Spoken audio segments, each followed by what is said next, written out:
Hey gang, it's Kevin, coming to you from the lovely studios here at the Life22. It's been a hot minute since we didn't do it from a phone, and we've actually done it from the computer. And don't forget, Jenny, us here at Life22 take a very Forrest Gump policy on beer, and that is that we love Jenny. So, after having a couple beers, and I've been listening to the news quite often, recently actually, I can't make heads or tails of what's going on with our governor, and maybe one of you guys can fill me in. Maybe you guys have thoughts of your own. I know a lot of parents out there are frustrated with what's going on with New York State. Like, what the hell? So, and maybe you guys can fill us in. We have quite a bit of issues here. And it's been a while since we've done a live stream, so I wanted to point that out too. So, what? All right. So our governor has been going on the news, multiple news stations, saying that the science is showing that the fact that kids are going to school is not increasing nor decreasing the spread of COVID-19. Yours truly, not too concerned. Right? Like, all right, we're all going to get it anyways. I mean, you can say that we're not going to all get it, but we're all going to get it. But yeah, no. Anyways, let's go into that though. I mean, we're going to if he's on the news, whether you agree that the science makes sense or not, that kids going to school is not spreading COVID-19. He's on the news saying that it's not spreading COVID-19. But we had an agreement that if the rates in areas increased to like 3.5%, we shut down the schools. Who is we? I don't remember calling and sitting down with the governor and saying, listen, we need to shut the schools down if it's 3.5% or higher in my area. I don't think I said that. I don't think you said that.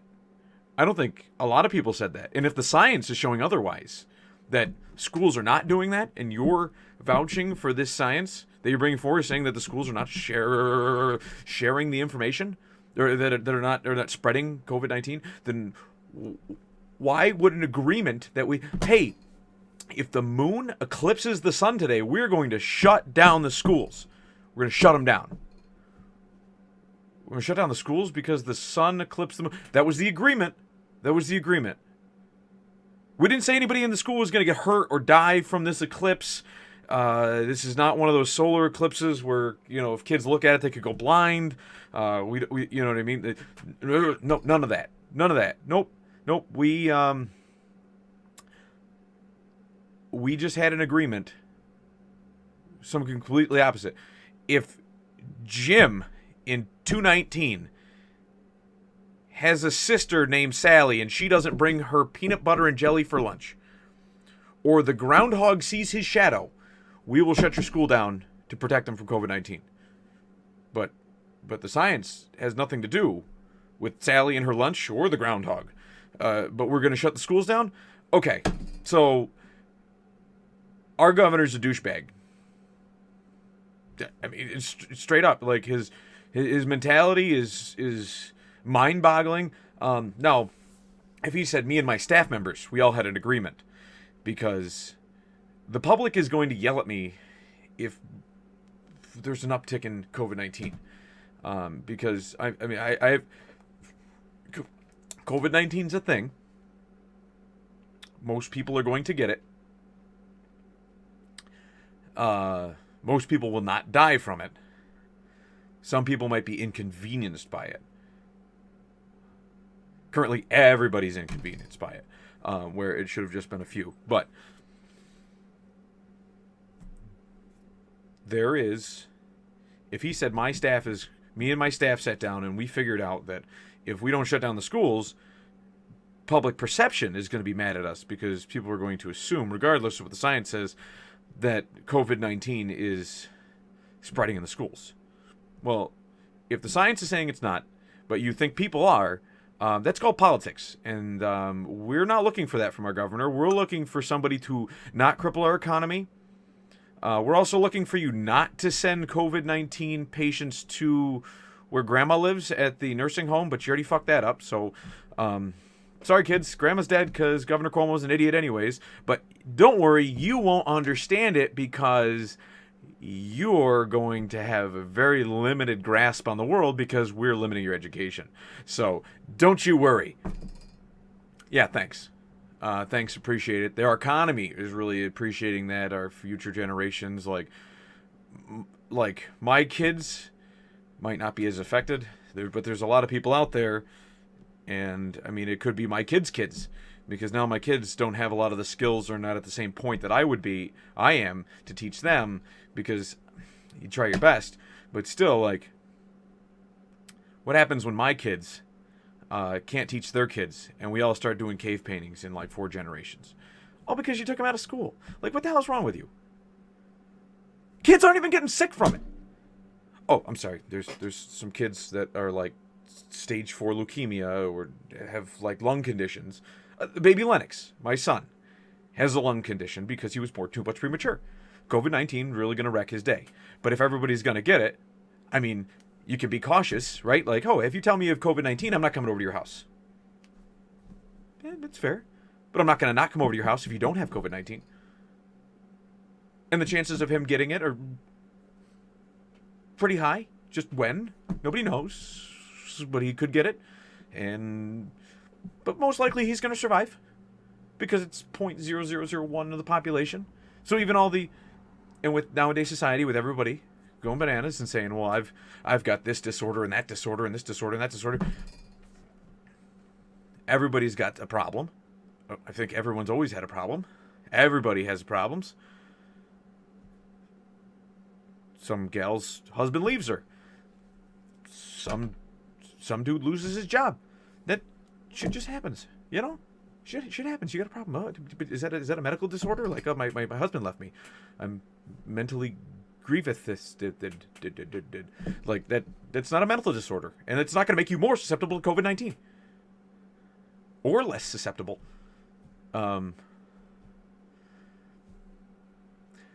Stress in your life may diminish your physical being. Hence, you may have a compromised immune system. Not enough to kill you from COVID-19, because that shit kills, like, no one. Or very few people. And I'm sorry for the people out there who've had loved ones die. But guess what? More loved ones die each year being struck by lightning than COVID-19. Mauled by bears. And these are things that used to afflict most humans. Until we killed off almost all of our natural predators, we were killing off all the wolves just because they were eating all our sheep and our cattle and stuff like that. But, I mean, for the most part, there was like a 50% chance that by the time you were dead, you were going to die by a wolf or something like that. Something was going to eat you. I mean, we evolved from small mammals. So, I mean, eventually, like, some of us are here today, but some of us aren't, because their great ancestors were rabbits and got chomped up. I think we're closer related to rats, but I'm not a biologist or evolutionary scientist, so I'm getting all worked up, get a little indigestion. Jenny. So, I know a lot of you guys love my rants. I'm not as drunk as you'd normally expect, so sorry about that. But no, I feel like I'm pretty justified here, because I'm a very stressed out parent whose kids are home 3 days a week. The missus is more stressed than me. I'm actually pretty calm compared to how she is. So she'd lose her mind. She'd rip your throat out talking about this, because it's nonsense. And she'd probably break down crying. There'd be like a whole spectrum of emotion, because it's stressful.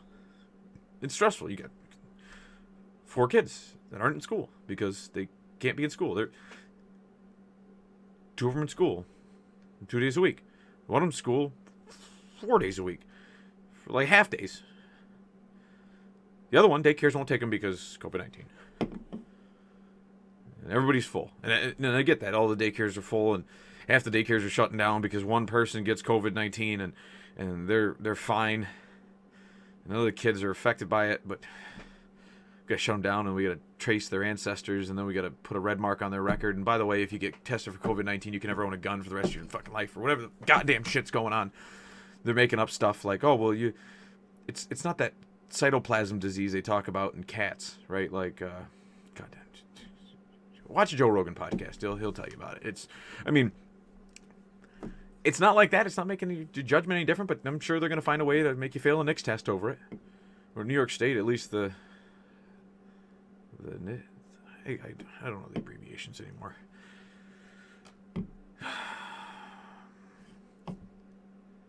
So, the science is saying the kids going to school is not transmitting the disease, has no additional bearing than you taking your kids to the grocery store. You going to the grocery store. We're all convoluting. It's literally keeping the same.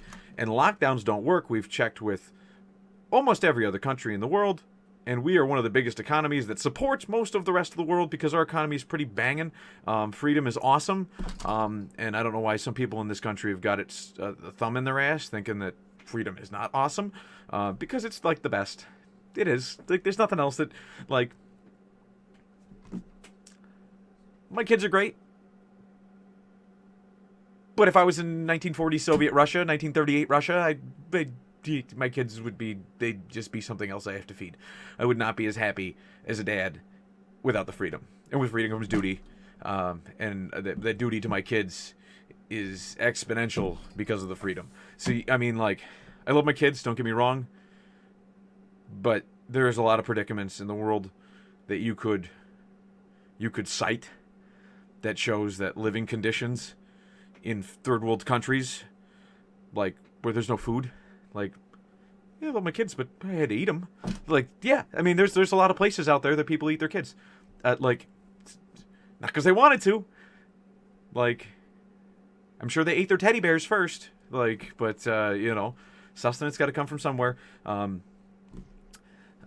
I'm almost done with that book, by the way. If any of you guys normally watch the channel, I'm almost done with the Gulag Archipelagos Volume 1.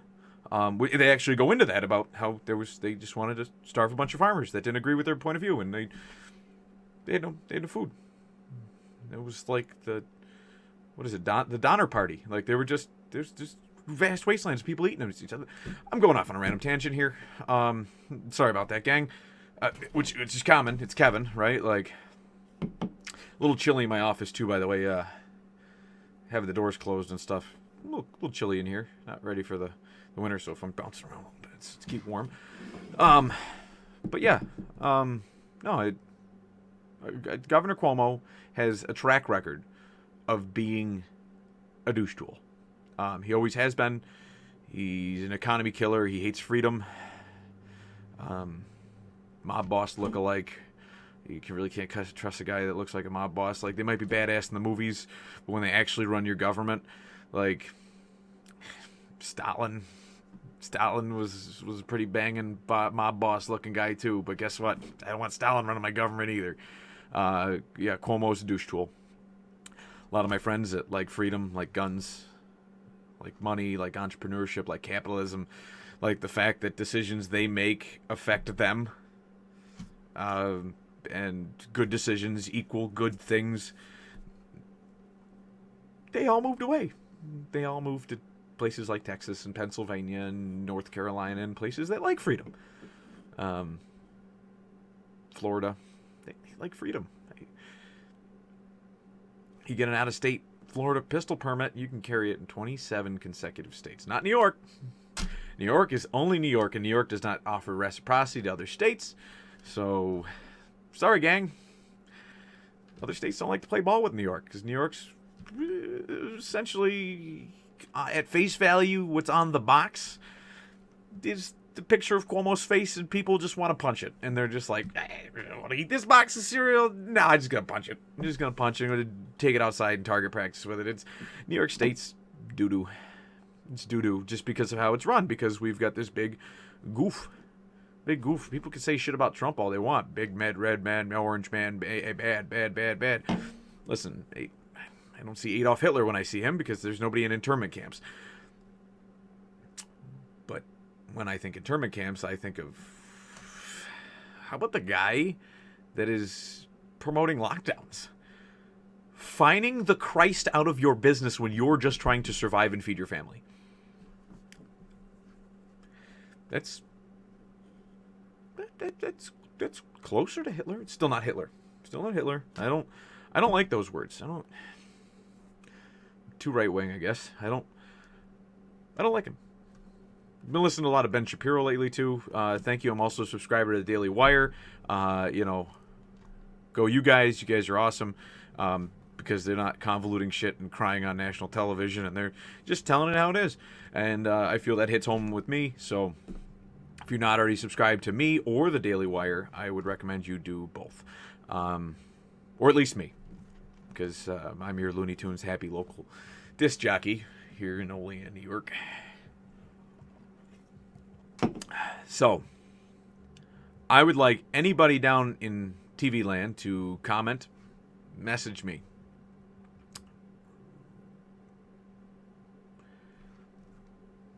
Call your local officials and report me. I don't give a shit.